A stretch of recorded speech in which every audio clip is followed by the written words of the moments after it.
Our subject for today is history. Philippine history. Philippine history. Sisiu. Capital P-U-P. Sisiu.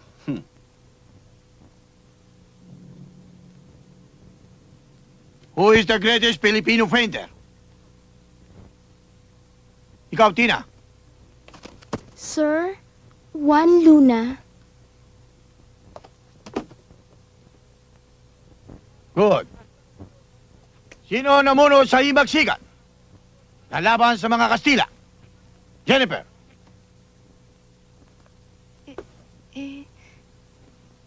Sir, si... Oh. Bonifacio. Si Bonifacio, sir. Si Bonifacio. Good. Sino naman ang utak ng Katipunan? Banjo. Sir, sino pa di si Apolinario Mabini? Very good. Who discovered the Philippines? You, Madonna. Sir, si Ferdinand Magellan, March 13, 1521. Excellent. Sinong pumatay kay Lapu-Lapu? Ikaw, Michael. Ba, hindi ako, sir. Kahit mahirap lang kami, hindi ko magagawa yun. Anong kalokohan pinagsasabi mo? Ang tinatanong ko sa'yo, sinong pumatay kay Lapu-Lapu? Hindi nga ako, sir, eh. Tarantado ka talaga, no? Gusto ko makausap ang tatay mo. I want you to bring him here. Understand?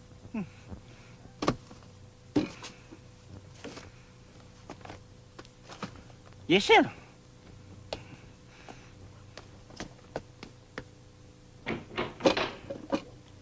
Tay, Oh, Michael, tay, ibig daw kayong makausap sa eskwela. bakit? Kasi o itay, tinanong ako kung sino ang pumatay kay Lapu-Lapu. Oh. Ang sabi ko, hindi ako. Ngayon, kayo ang gustong makausap. Lagot kayo, tay. Teka! Bakit ako? Lalong hindi ako pumatay kay Lapu-Lapu. Anong malay ko ron? Itay, kayo na lang ho ang pag-asa ko. Kinakailangan sumama kayo sa akin. Dahil pag hindi kayo sumama sa akin, may expelled ako. Kinakailangan magpaliwanag kayo, itay. Kung kinakailangan magpaliwanag, edi puntahan natin. Halika. Kaya na. Mukha yatang may lakad kayo magama. Eh, kasi o Lola, ibig kong makausap ng teacher ko itong si itay. Oh, bakit? Inay, ito ho kasing apo nyo, pinagbibintangan sa eskwela na pumatay kay Lapu-Lapu.